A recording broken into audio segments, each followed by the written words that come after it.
What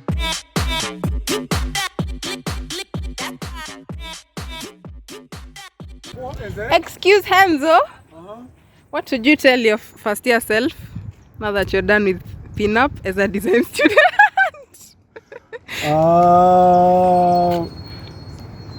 Enjoy your time. It goes much faster than you think. It's really fun. It might seem like hell, but you'll enjoy it. Don't procrastinate. Kwanza. Don't procrastinate. And then save your money. You have a lot of money in first year. Save your money. Make friends. Don't come to class alafu that talk immediately after class. Make friends. And you'll meet amazing people who are going to be like the best of people that you'll ever meet. Ever. And ufanye biko. What? I'm joking, but I'd tell myself that it's as bad as you had, but just go through it because there's so many things you're gonna learn. And you're gonna be happy at the end, but still stressed. Not that you're not go as you think it will. Yes, for him. Wow, I think, so profound. Expound. For me, my great.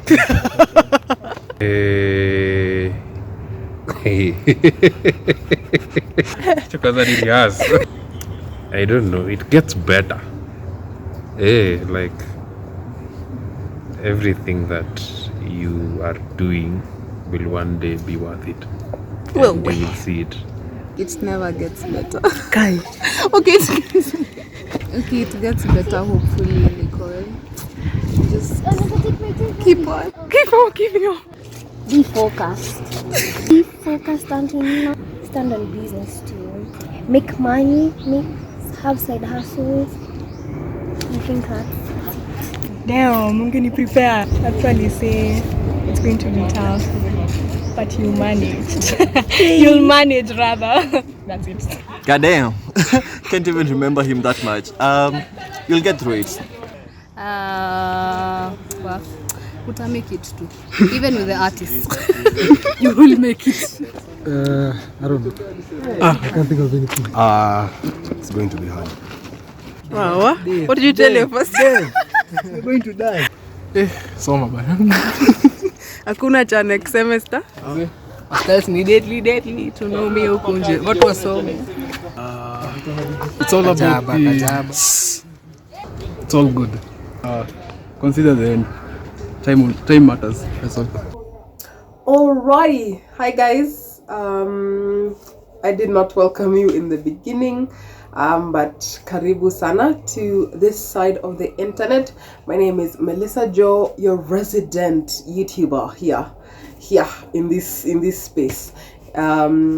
So my classmates shared what they would tell their first year selves, and I thought the video would be incomplete if I didn't come in and share what I would tell my first year self. So that's exactly what I am about to do right before this video ends. I have some notes with me. So that I don't forget what I would say, and I hope this will be helpful to somebody who is joining first year, not only at the University of Nairobi but literally anywhere. This could apply to someone who's joining high school. Take what you will, but of course everything with a pinch of salt. So my first point is first year Melissa, plug into a community outside of your class. This could be a fellowship, this could be a sports team, it could be a club, etc. I only did this towards the end of my second year of uni, and I'm glad I did, because actually going into uni I did want to be part of a club, because I'd seen this specific piece of advice being given by other YouTubers who I used to watch when I was in high school, and everyone was big on join a club, join a sports team, it's how you socialize and whatnot. But I found my class, we gelled really well, and we actually, like, the socializing thing in our class was quite easy. This won't always be the case for everyone, But in as much as it was easy, and I think that's why it took so long to join things outside of my classroom, it's still so important to get to know people from all over your university and not just be limited to your classmates. I like that Tess stressed on making friends. That is so important, because you know this whole saying of your network is your net worth. Let me tell you, Mina, it is real. Sorry, I was eating Sims. I had a sesame seed here. Your network really is your net worth. In this life, let me tell you, mine, it's about who you know. It's about your connections,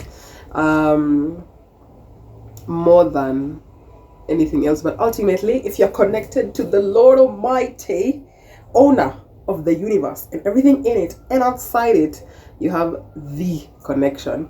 But it is so important to socialize with people outside of that. For me, that was the SALT fellowship, which is under Mamlaka Hill Chapel. It is the ministry that reaches out to college going students, specifically students in the University of Nairobi.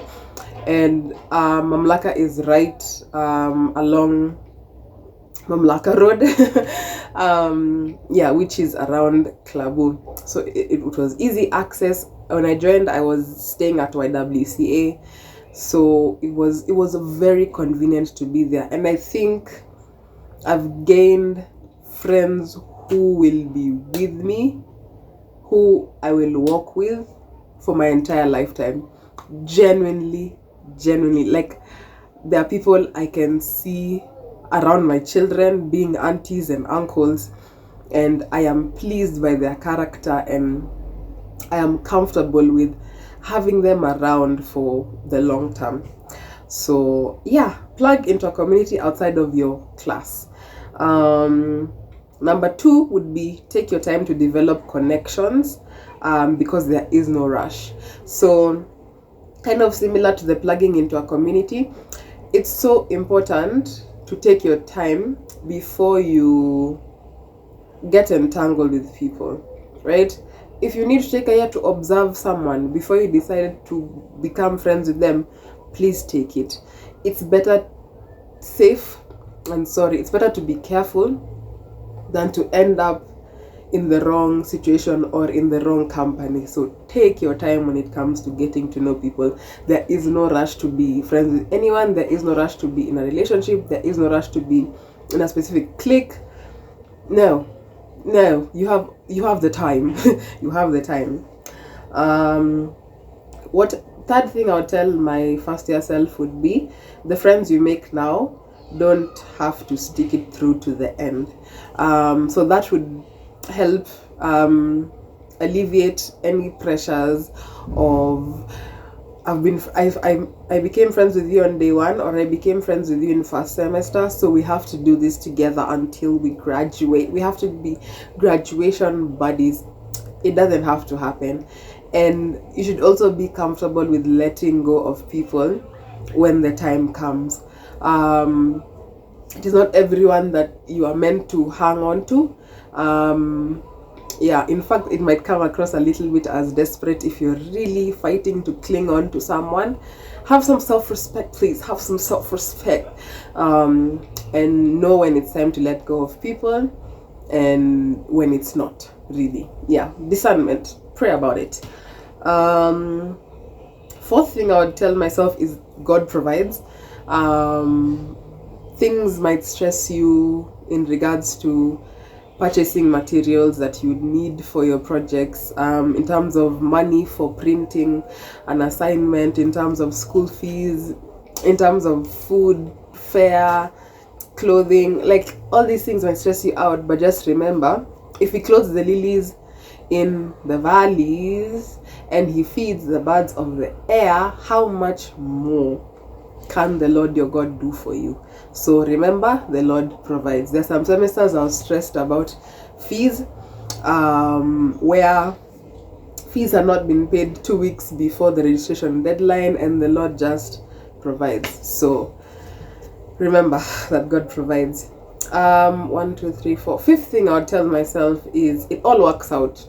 I don't know how to expound on that, but just trust that it all works out. You will make it to the end.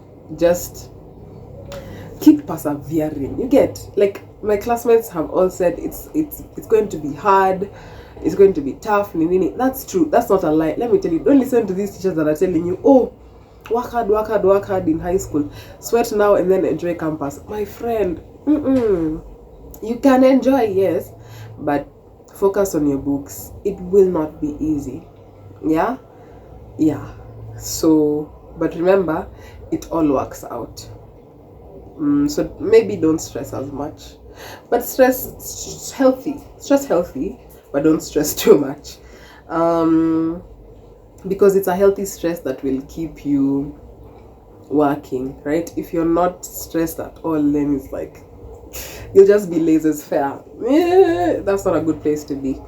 Another thing I'll tell my first year self would be maintain your work ethics. This specifically goes to first year Melissa, because I do think I have, like, my work ethics are really, really good. Or is it my work ethic is really good? I don't know. I don't know. So I'd say maintain it. How you used to work in A levels, Melissa, keep doing it.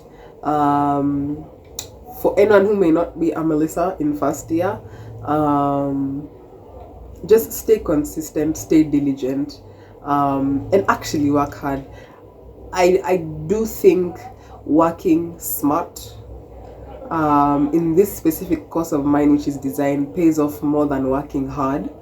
But that doesn't mean you should let go of working hard. Just find a way to embrace the two and apply each one where you would want to apply it. Another thing I would tell myself is pray. Yeah, I think that's self-explanatory. Pray your way through everything. Tell Jesus everything. Yeah. And the final thing I would tell my first year self would be, they'll get over it and even become your biggest supporters as long as you're doing what you ought to do. So fear not and rebel. I'm specifically talking about my parents here, but I think this can apply to anyone who may not support you when you know exactly what you must do. So let's say me moving out of YWCA, it was not easy. It was a fight, basically. Me even doing design was a fight. Why do you think I didn't join uni immediately after campus? I mean, immediately after high school.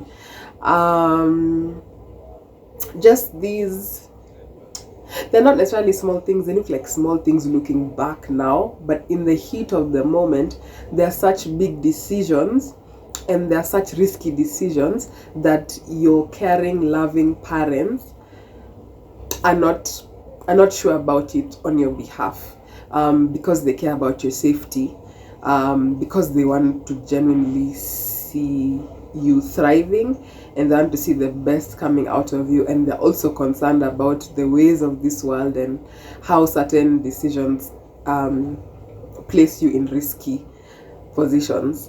But I will say, if you know this is what you must do, and I'm being very careful with my words, I'm not even trying to say it's what you want to do or it's, oh, follow your heart. I don't really believe in that. I believe more in, you've prayed about it, you've talked to God about it, you've asked God about it, you've taken your time to think through it, all of the risks, all of the pluses, pros and cons, and you've concluded that this is what I ought to do in this season. It may not seem like what is best for me in this season, but if genuinely you've taken the time to do all of that and you've got God's tick or go ahead, do it. Because something I've learned over the past few years is obedience to God is the key to success. There's nothing else that really counts. because I've seen that statement so many times in the Bible where it says he obeyed God and this thing happened to him. It's always like a positive thing.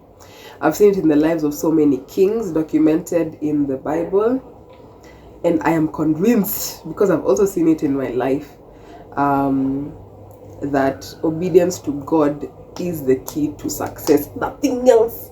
No matter how hard you work, no matter how many people you know, if you're disobeying God, you will not prosper. And success may look different to different people. It's not just about money, wealth. It looks different to different people. So back to my point, where they'll get over it and even become your biggest supporters as long as you're doing what you ought to do. So fear not and rebel. So why I mentioned the whole obedience to God leads to success is because if God has established your plans, you will do well. And when your parents actually see that it worked out, or whoever was not supporting you, then they'll come on board and be like, huh, it actually worked out, good for you. Okay, now we're actually your biggest supporters. So yeah, welding has begun. Apologies. I guess that's my cue to end this video. I've spoken a lot more than my classmates did because I had time to think and they did not. But yeah, thank you so much to everyone who gave their feedback, and I hope this has helped someone who is about to join first year. Congratulations. Enjoy your time, and may the Lord be with you. Peace.